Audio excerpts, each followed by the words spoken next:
Bonjour Kenza. Bonjour Rachid. On va lire la presse marocaine d'abord qui nous dit que dans l'enseignement supérieur, il y a des tensions et nous sommes à quelques semaines de la rentrée universitaire.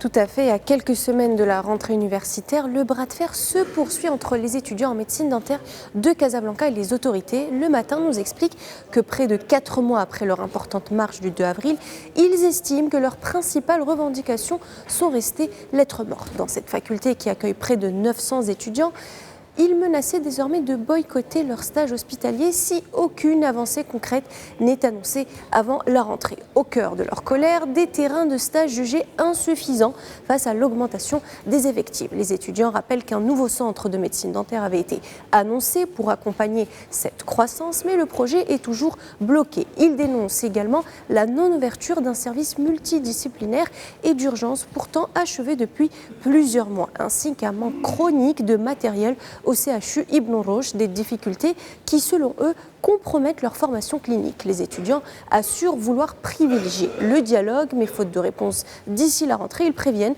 qu'un boycott généralisé des stages hospitaliers reste sur la table avec des conséquences possibles sur leur formation et sur les soins auxquels ils participent au sein de l'hôpital.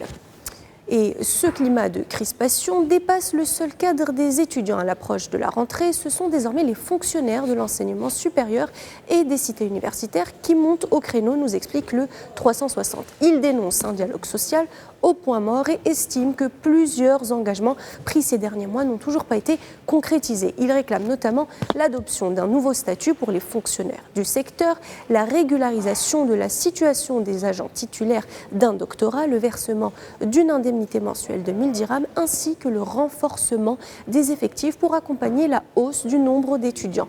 Les représentants du personnel contestent également certaines décisions d'organisation, notamment l'attribution de plusieurs fonctions administratives à des enseignants-chercheurs, estimant que ceux-ci devraient pouvoir se consacrer pleinement à leur mission d'enseignement et de recherche. Ils critiquent aussi le recours à la sous-traitance pour certains recrutements, un dossier qui lui aussi reste sans issue pour l'instant et qui pourrait raviver les tensions à l'approche de la rentrée.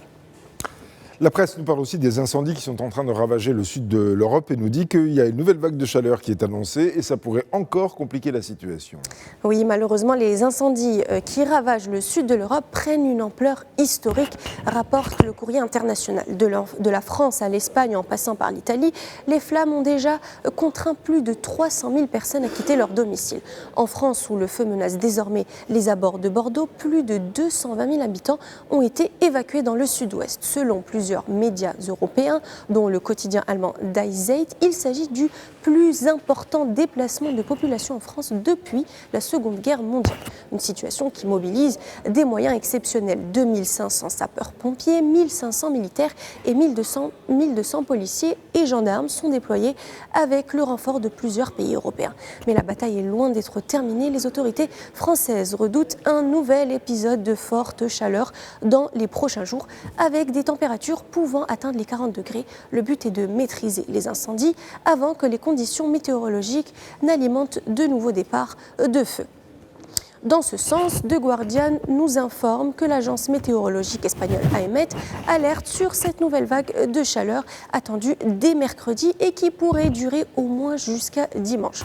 Des températures très élevées associées à des conditions extrêmement sèches devraient faire grimper le risque d'incendie à un niveau qualifié d'extrême. Compliquant encore le travail des secours, les autorités parlent d'une véritable course contre la montre pour tenter de maîtriser les flammes avant ce nouvel épisode caniculaire.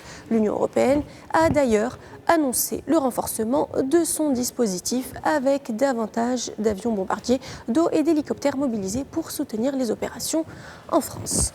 Le dérèglement climatique ne concerne pas que l'Europe, évidemment. L'Afrique est également concernée avec le phénomène El Niño qui pourrait avoir un coût humain, mais aussi un coût économique. Oui, sur le continent africain, RFI nous rapporte que le changement climatique pourrait aussi coûter très cher. Selon la Banque africaine de développement, les conséquences du phénomène climatique El Niño pourraient représenter une facture de 10 à 20 milliards de dollars pour le continent. En cause, des récoltes détruites, des infrastructures endommagées, une hausse des prix alimentaires et des déplacements de population. À lui seul, El Niño pourrait faire reculer le PIB des pays les plus touchés de 1 à 2%. Selon les estimations de la Banque africaine de développement, alerte également sur un risque pour les finances publiques. Faute de moyens suffisants, certains États pourraient être contraints de réduire les budgets consacrés à la santé, à l'éducation ou aux infrastructures pour faire face aux conséquences des catastrophes climatiques. Pour limiter ces impacts, l'institution estime que les financements dédiés à l'adaptation au changement climatique devront atteindre 100 milliards de dollars, soit le double des besoins actuels. Et au-delà de son coût économique, le quotidien East Late Voice nous explique que le phénomène climatique El Niño pourrait aussi provoquer une crise humanitaire majeure. Les experts de la Banque africaine de développement redoutent l'un des épisodes les plus puissants jamais enregistrés, avec des sécheresses persistantes au Sahel, des inondations en Afrique de l'Est et des tempêtes plus intenses dans plusieurs régions du continent. Les conséquences pourraient être lourdes.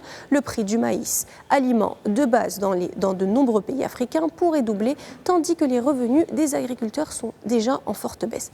La pêche également pourrait être touchée, avec une diminution attendue des captures en raison du réchauffement des eaux. Les experts alertent enfin sur un risque de déplacement massif de population. Des pays comme le Soudan du Sud, la RDC, la Somalie, le Mali, le Burundi ou encore le Nigeria figurent parmi les plus exposés, un enjeu qui sera au cœur de la prochaine conférence mondiale sur le climat prévue en novembre en Turquie. Et face à ces perspectives inquiétantes, certains pays se préparent déjà. Le site d'information Common Sense nous rapporte que le cas de l'Afrique du Sud pourrait mieux résister au prochain épisode El Niño grâce à plusieurs années de pluie abondante.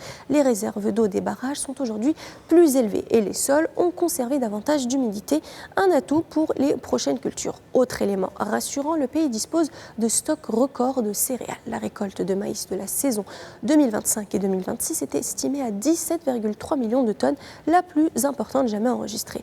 Et bien au-delà des besoins de consommation du pays, de quoi limiter une flambée des prix alimentaires concrètement aux précédents épisodes de sécheresse. Pour les spécialistes, cet exemple montre qu'investir dans les infrastructures, les réserves et la préparation en amont permet de mieux résister aux chocs climatiques. Une stratégie qui pourrait inspirer d'autres pays africains confrontés aux mêmes défis.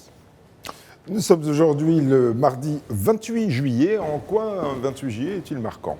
Alors, nous allons remonter en 2011, une date assez proche de 2026, qui marque la journée mondiale contre l'hépatite. Mais au fait, qu'est-ce que c'est ?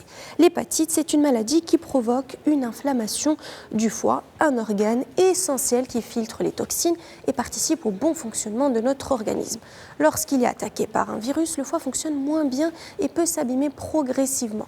Les hépatites B et C se transmettent principalement par le contact avec du sang contaminé. Leur principal danger, c'est qu'elles peuvent évoluer pendant des années sans provoquer le moindre symptôme.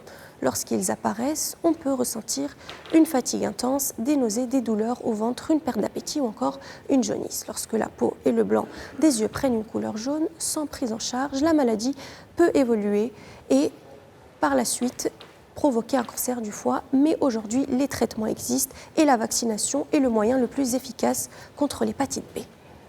Merci beaucoup, Kenza. C'était la revue de presse.